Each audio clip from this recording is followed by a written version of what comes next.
એકવાર રાજા ક્યારે લગ્ન કરવો ને ક્યારે પ્રેમ કરવો એની વાત કહું. આ એવું નથી કે પહેલાં ઇસ્તેમાલ કરો ફિર વિશ્વાસ કરો, હે ને. બહુ નમ્રતાથી બહુ મોટી વાત કહી ગયો, પણ દીકરીઓને ખાસ કહું છું કે આ શરીર છે ને બહુ પવિત્ર વસ્તુ છે. કોઈની મજાલ નથી કે એને હાથ અડાડી શકે. અને ઈશ્વરે તમને એક સિક્સ સેન્સ આપી છે, છઠ્ઠી સેન્સ.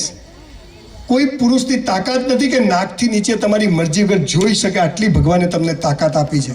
એનો ઉપયોગ કરજો, હે ને. કપડાં પહેરો, બિંદાસ હરો ફરો, મોજ, એ બધું આપણે એમાં માનતા નથી, પણ આપણે આપણી મર્યાદાઓ પરિવાર સાથે હોય ત્યારે ગમે તે કપડાં પહેરવા, જ્યારે મા બાપ ભાઈ બહેન, પણ જ્યારે ક્યાંય બી જઈએ ત્યારે આપણે આપણી મર્યાદાઓમાં રહેવું. આ યાદ રાખશો તો જીવનમાં ક્યારેય તકલીફ પડશે નહીં. એકવાર પેટલાદમાં રાજા ફરવા નીકળ્યો, બધા મંદિર મસ્જિદ સ્કૂલો ઉપર આપણે મેળામાં જઈએ તો એક બોર્ડ આવે, ખબર છે, આમ ગોળ હોય, વચ્ચોવચ્ચ તીર માર્યું હોય, વચ્ચે તીર મારો તો ઇનામ મળે, તો બધે વચ્ચોવચ્ચ તીર. તો રાજાએ કીધું કોને કર્યું? તો ગિરીશભાઈ કે સાહેબ એક ગાંડો છે કે બોલાવો. કે તે કર્યું ડાબા હાથથી વચ્ચોવચ્ચ, એકદમ વચ્ચોવચ્ચ. તો કે ચલો ક્રિકેટ ગ્રાઉન્ડ પર ચલો, જો તું વચ્ચોવચ્ચ લાવે તો 1 લાખ ઇનામ, પણ વચ્ચે નહીં આવે તો માથું કાપી કાઢી. પેલો કે કાપી કાઢજો. આખું પેટલાદ ભાઈ અહીંયા ક્રિકેટ ગ્રાઉન્ડમાં જગ્યા હમાય નહીં. એક બાજુ તલવાર, એક બાજુ 1 લાખ રૂપિયા, અહીંયા બોર્ડ. પેલો ગાડો સામે, પેલા ગાડાએ શું કર્યું ખબર છે? પહેલા માર્યું તીર, પછી દોર્યું ગોળ. અલા તો વચ્ચે જ આવે ને. દીકરા દીકરીઓ પહેલા લગ્ન કરી લેવાના, પછી પ્રેમ કરવાનો. આ પહેલા પ્રેમ કરીને લગ્ન કરવા જાઓ, ઠેકાણું નહીં પડે. સમજ પડી? છોડો. કે તમે જેને પ્રેમ કહો છો, પ્રેમને છે નહીં, એકબીજાનું શોષણ છે, એકબીજાને ઉલ્લુ બનાવવાના ધંધા છે, એ ફિઝિકલ એટ્રેક્શન છે. કેરિયર બનાવો, લાઈન લાગશે.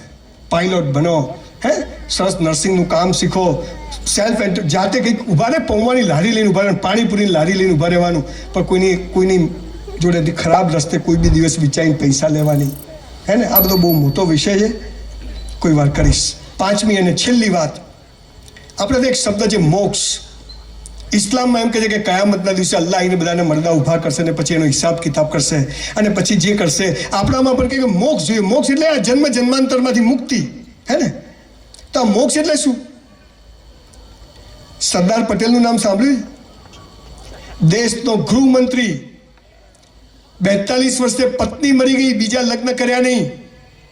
72 વર્ષે જ્યારે મરવા પડ્યા, ખિસ્સામાં 270 રૂપિયા, દેશના ગૃહમંત્રીના ખિસ્સામાં 565 રાજાઓ પાસેથી 1-1 કરોડ લીધા હોત ને તો એ 550 કરોડ રૂપિયા હોત.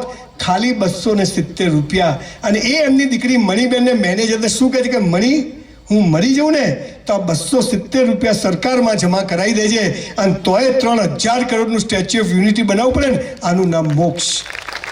આનું નામ મોક્ષ. ગાંધીજીનું નામ સાંભળ્યું છે? સાલું ધોતિયાને એક ખિસ્સું નહીં, અને આજે અહીંયા એવું એક ખિસ્સું નહીં જેમાં ગાંધી ના હોય. આને મોક્ષ કહેવાય. પહેલા પૈસા માટે લોકો દોડે, પછી પૈસાથી દોડે. પહેલા સ્ત્રી માટે દોડે, પછી સ્ત્રીથી દોડે. આ મોક્ષ નથી, પણ આમ કે આમ દોડવાનું બંધ થઈ જાય એ મોક્ષ કહેવાય. જો હૈ સો હૈ.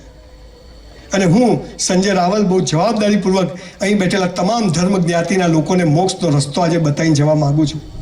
મેં ભગવાનને જોયા નથી, પણ મારી માને જોઈ છે. મેં સ્વર્ગ નથી જોયા, પણ મેં કંટ્રોલનું ખાવાનું લાવીને પણ એક રાજાના છોકરાઓ જીવે એવું જીવન જીવ્યું છે.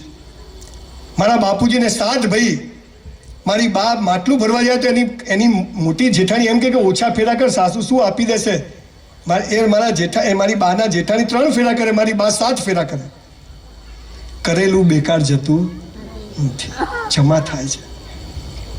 તમને મોક્ષ અપાવવાનો આજે રસ્તો આપીને જવું છે. 5મી અને છેલ્લી વાત, તમારે મોક્ષ જોઈએ છે જીવતા, જનક રાજા જેવો.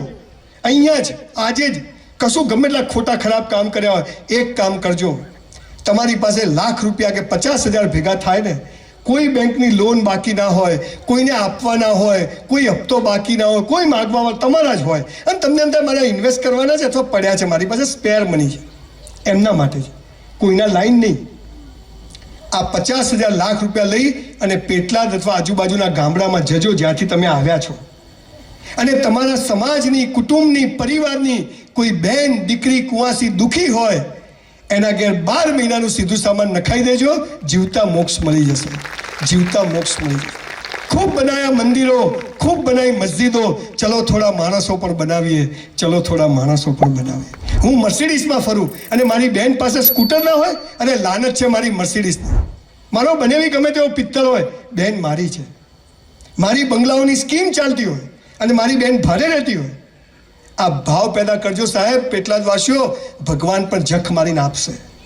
મારા સમાજની કોઈ દીકરી દુઃખી છે અને એના સોશિયલ મીડિયા પર ફોટા મૂકશો નહીં. આ તો 1500 રૂપિયાની સાયકલ આપે ને 20 જણ ફોટા પડાવે. લોકો સાલા હું ભિખારી કે આ ભિખારીઓ છે.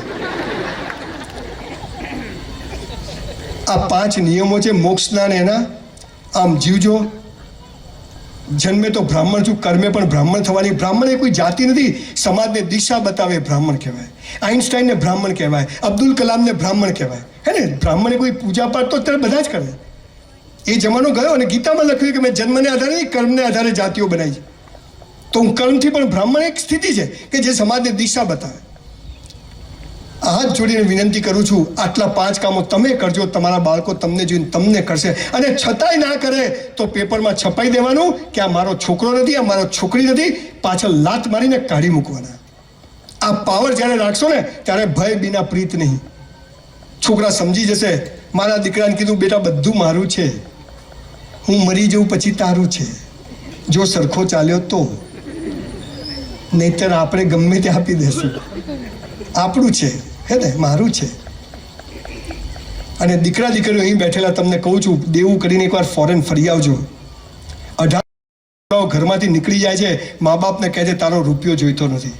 અને ત્યારે દુનિયાભરની શોધો ત્યાં થાય છે, દુનિયાભરની લક્ષ્મી ત્યાં પહોંચે છે. કે બધા સેલ્ફ મેડ છે. એવરેસ્ટ પર ચડવું હોય ને તો હેલિકોપ્ટરમાં જવાની મજા નથી, એ તો 6 મહિના ધક્કા ખાતા ખાતે જઈએ, પછી ત્યાં તો ઝંડો ફડકાઈને પાછા આવવાનું છે. પૈસા અને સેક્સમાં તાકાત હોત ને તો બૌદ્ધ મહાવીર ને મોહમ્મદ પૈગંબરે છોડ્યા જ ના હોત. એ જરૂરી છે. પૈસા ખુદા તો નહીં, ખુદા સે કમ બી નહીં, પણ કેટલા જોઈએ? મસ્ત જીવવાનું. 20,000 પગાર હોય તો 20 મુકેશભાઈ દહીંની કઢી જ ખાય છે, અને પેલા ઝુંપડપટ્ટી વાળો દહીંની જ ખાય છે, હું દહીંની ખાઉં છું. અને તોય એન્ટાલી આગળ આપણે કોઈ જીપ મૂકી ગયું, જતા રહ્યા જામનગર. ભાઈ ઠીસું થઈ જાય. મસ્ત જીવવાનું. ગમે તેવા અંધારામાં જતા ડરવાની, ગમે તેવી ઇન્ટરવ્યૂ આપવા જવાનું ડરવાની. મારે એકવાર મારે 12માં ટકા આવે ને, મારા બાપુજી મને એક પટાવાળાને ઇન્ટરવ્યૂ મોકલ્યો. મને કહે જઈ આવ. મનમાં કીધું સાલા આપણે પટાવાળા, આંખો ધોવાના કમ્પાઉન્ડરનો ઇન્ટરવ્યૂ. તો 10 જણા બહાર લાઈનસર બેઠેલા, બધા હમામ કરે. હું બેઠો હસું કે આપણે ક્યાં કરવી હતી. તો પહેલો ઊભો થઈને અંદર જાય, દિવેલ પીધેલો પાછો આવે. બીજો અંદર જાય, દિવેલ પીધેલો જાય. મારી બાજુમાં એક ભાઈ કે તમારે ટેન્શન નથી. મેં તો આપણે ઓળખાણ છે. હવે મારે કઈ હતી જ ઓળખાણ. મારો નંબર આવ્યો એટલે હું અંદર ગયો. તો એક સાહેબ આટલે ચશ્મા રાખે. ક્યાંથી આવ્યા? મેં તો તમે આવ્યા ત્યાંથી વળી. શું એટલે દરવાજો એક હોય તો બધા ત્યાંથી જ આવે ને. હવે આંખો ધોવાના કમ્પાઉન્ડરનો ઇન્ટરવ્યુ શું પૂછે, કેટલા પગથિયા ચડીને આવ્યા? મેં સાહેબ 300. મને કે 3 જ છે. મેં સાહેબ પૂછો શું કરવા? ફાઇલ બની કે ગેટ આઉટ. તમારા જેવા લોકો સમાજ માટે કલંક છે.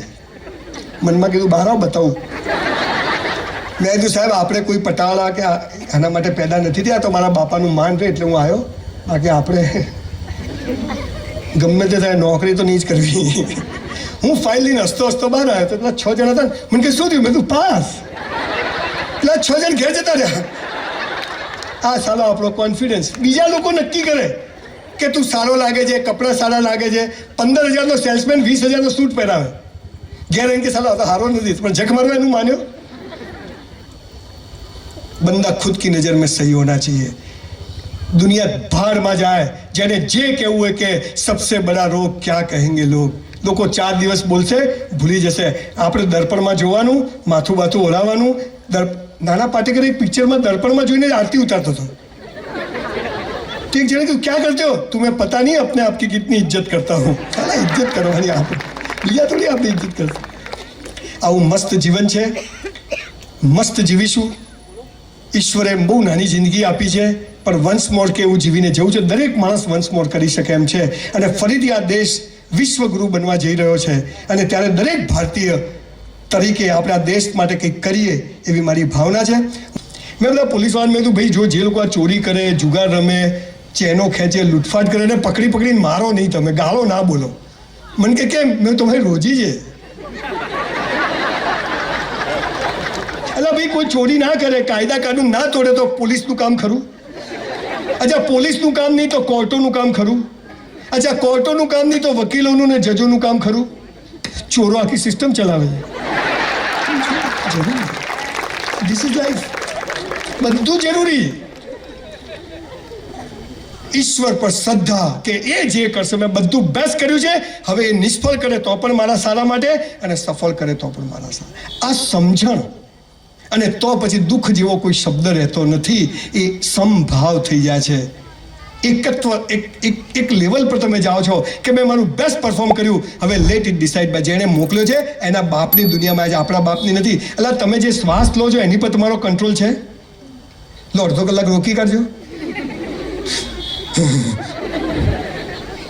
તો આપણે આખી દુનિયા પર કંટ્રોલ કરીએ થાય કોઈ દિવસ?